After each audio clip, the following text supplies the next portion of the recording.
These vast expanses of the Russian Arctic, with its countless rivers, lakes and marshes, frozen and snow-covered for most of the year, turn into rich feeding grounds for birds in the summer. Millions of geese, ducks, shorebirds and small passerines migrate here from wintering grounds to breed. The abundance of food in the tundra creates ideal conditions for raising their young.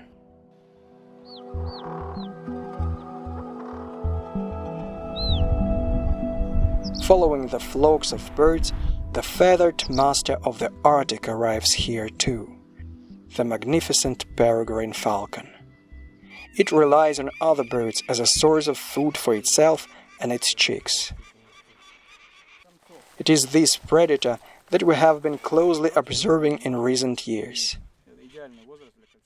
We are the team from the Children's Ecological Station in Novy Urengoy city. Together with our friends and partners from Gazprom Dobыча Yamburg, we are surveying peregrine nesting sites at the Yamburg gas field.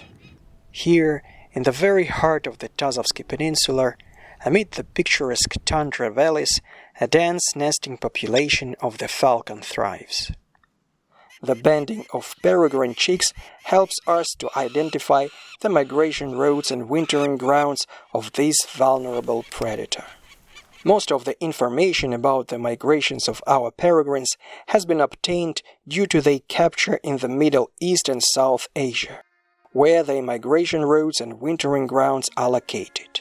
Because of their speed and exceptional hunting skills, peregrines are highly prized in the Gulf countries, where falconry is a national tradition.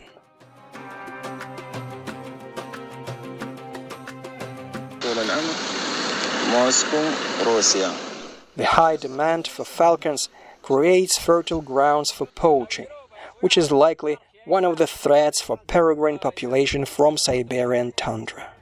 Fortunately, conservation efforts aimed at releasing previously captured birds have begun to develop in the Middle East in recent decades.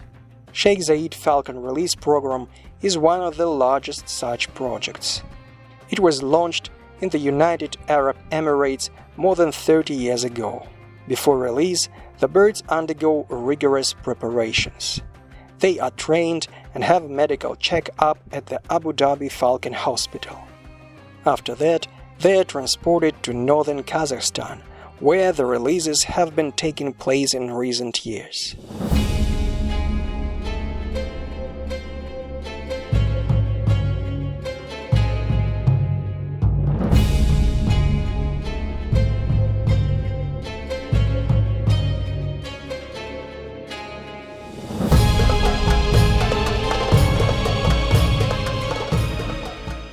Since 1995, more than 1,400 peregrines have been released under the project. Many of these birds, equipped with satellite transmitters, fly to their breeding grounds in Russia, namely in tundra of western Siberia and Taimyr. We found out about Sheikh Zayed release program by chance in 2025, when, at one of the nesting sites, we encountered a female falcon with unusual leg bands that helped us to determine who had released the bird. In 2026, Mohammed al Baydani from Abu Dhabi, one of the supervisors of the falcon release program, joined the expedition organized by the Children's Ecological Station. One of Mohammed's tasks was to confirm the breeding of the bird we discovered the previous season.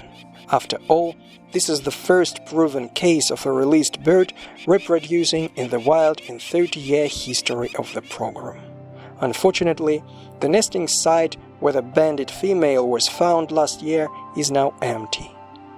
However, it later turns out that the bird we know is nesting in another area, 11 kilometers from the previous site.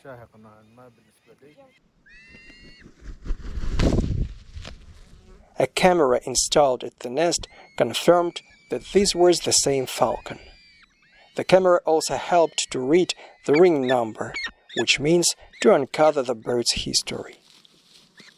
She was released in Kazakhstan in early May of 2024, when she was only 1 year old. One more year and she began her first nesting season. And another year later, the bird is breeding again. Mohammed is very lucky. He now has a chance to bend the cheeks of a peregrine falcon that he himself released 2 years earlier, thousands of kilometers from here. Over the past 2 years, this female and her mate have raised 7 young peregrines. One released bird, 2 years, 7 young falcons. With this simple thought in mind, Mohammed returned home to share his impressions with his colleagues, discuss the importance of further development of the project, and emphasize the need to revive an ancient Middle Eastern tradition, releasing captured falcons after the hunting season ends.